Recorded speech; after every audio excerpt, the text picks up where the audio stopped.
So, I wanted to spend a few minutes today talking about one of the challenges that I feel I myself and the people I talk to that we find ourselves in dealing with this particular threat we're facing.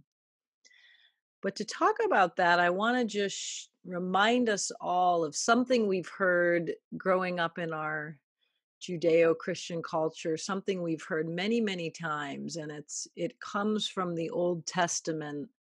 There's a moment in the Old Testament in the book of Leviticus where Moses is writing down all these standards, these holy standards laid out by God, and trying to make them personally applicable to his people, to the Israelites.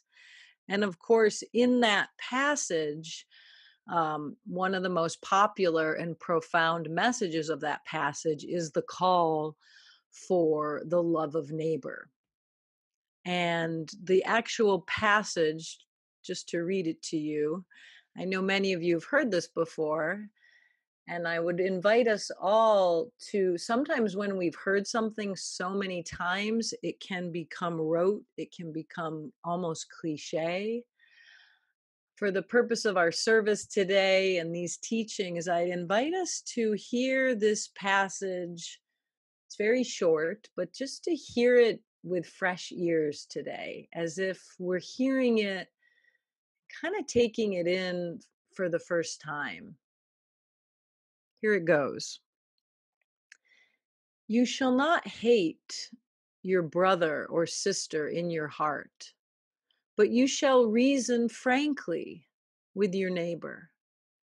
You shall not take vengeance or bear a grudge against the children of your own people, but you shall love your neighbor as yourself. You shall love your neighbor as yourself. Again, we've heard this. It's actually found in virtually every spiritual religion tradition on the planet. There's some version of loving our neighbor as ourself, treating others the way we would treat ourselves. And though we find it in every tradition, and though we know it to be a profound call of how to be with each other as human beings on this journey, I'd like to propose that answering that call, living into that call, is perhaps just as difficult today as it was when it was written down, 2,500 ish years ago. And yet there's a profound opportunity to revisit that teaching right now.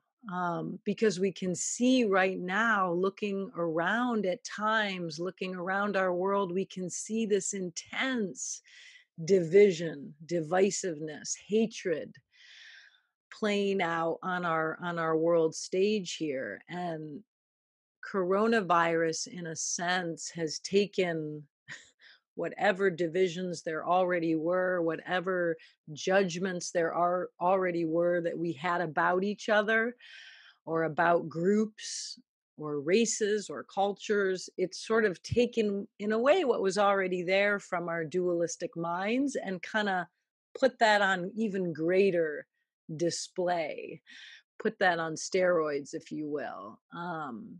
And and so I think it's worth revisiting this original invitation to what does it really mean to love our neighbor as ourself.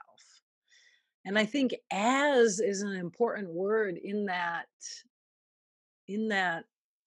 passage. I looked for what is the original translation of the Hebrew. I couldn't find it, but I do feel like the word as ourself, because in order to love our neighbor as ourself, we have to first and foremost recognize that our neighbor is ourself.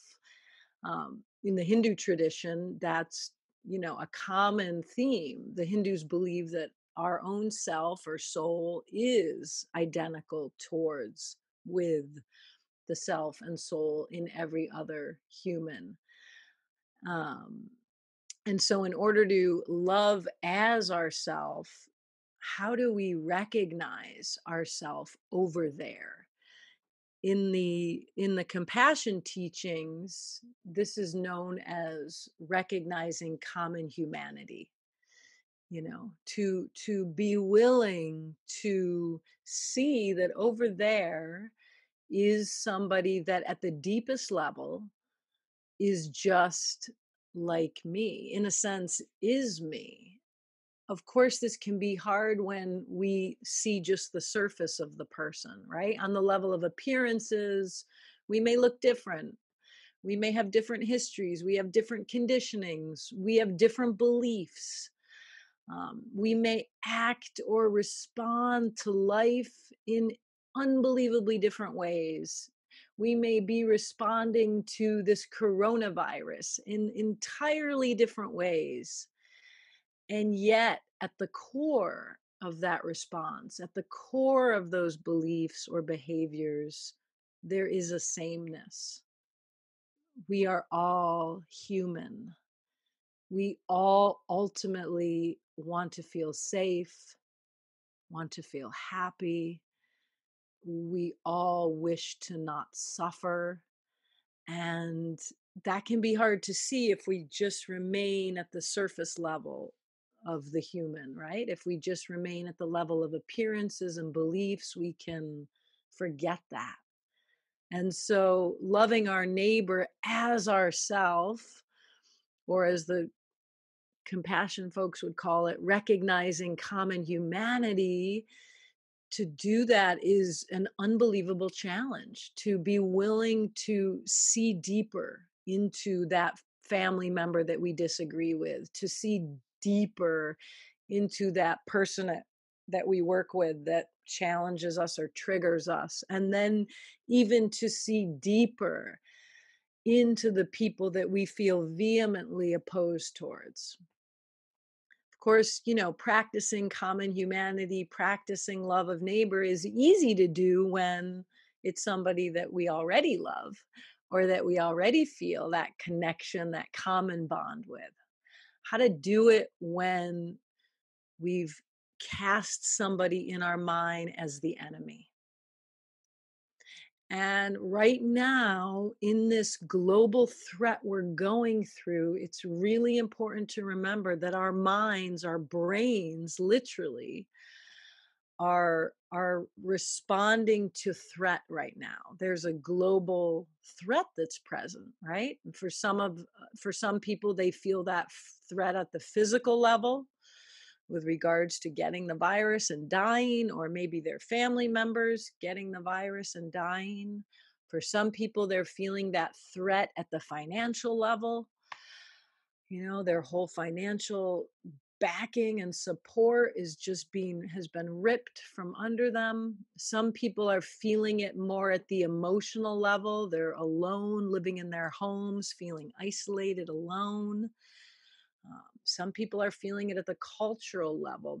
We know there are communities, the Black and brown community, the communities of poverty and homelessness, that are feeling, the indigenous communities, the native communities, feeling this threat to a much bigger degree. And so I think it's important to remember our brain on threat and what it does. And it actually operates entirely 180 to love our neighbor, right? When our brain is under threat, it is constantly scanning the environment for who the enemy is as a way to protect ourselves. This is just how we're biologically wired. And so the brain is quickly categorizing people into good and evil, quickly categorizing other people's points of view as right or wrong. We can experience extreme forms of binary thinking and extreme forms of judgment right now towards individuals, towards groups. There's intense stereotyping going on. We know that folks in the Asian community are experiencing, here in the US anyway, being victimized of racial profiling, and all sorts of things are going on, and it has to do with our brain's response to threat. That is what our brain does. It just operates that way out of feeling this danger. And so I think it's important in the face of all that to remember that yes, that threat is going on. Yes, we can acknowledge that and come to connect with the part of us that's not just our biology, that's not just our primitive brain and its responses. We are also called to be greater than that. We are called to be compassionate in the face of this global crisis. We can't just heal this global crisis medically. That will be one way we heal it, but we also are called to heal it spiritually. And that's where compassion and this ability to recognize common humanity over there becomes so important, because that is, in my estimation, how we can show up for each other amidst this unbelievable challenge we find ourselves in. Who are we going to be? Are we going to be just subject to that mind and just believing the judgments of that mind? Or are we going to access this other part of ourself? In the religious and spiritual traditions, that's called the heart, right? That part of us that can hold differences, that can hold divisions, that can hold somebody who may be completely disagrees with us or is doing life totally different than us. And by the way, we may still not agree with the choices or the behavior of that person. One of the biggest myths about compassion is that it's going to make us a doormat or it's going to make us weak. Actually, no. Compassion is a profound response to suffering, and within it is embedded acting to alleviate suffering wherever we can. It's just the road to that alleviation of suffering is a road that's paved with recognizing the human being over there, first and foremost. So we may and are still called to advocate for our positions, to stand up for what we believe in, but we do that from a place of recognition, from a place of compassion versus condemnation.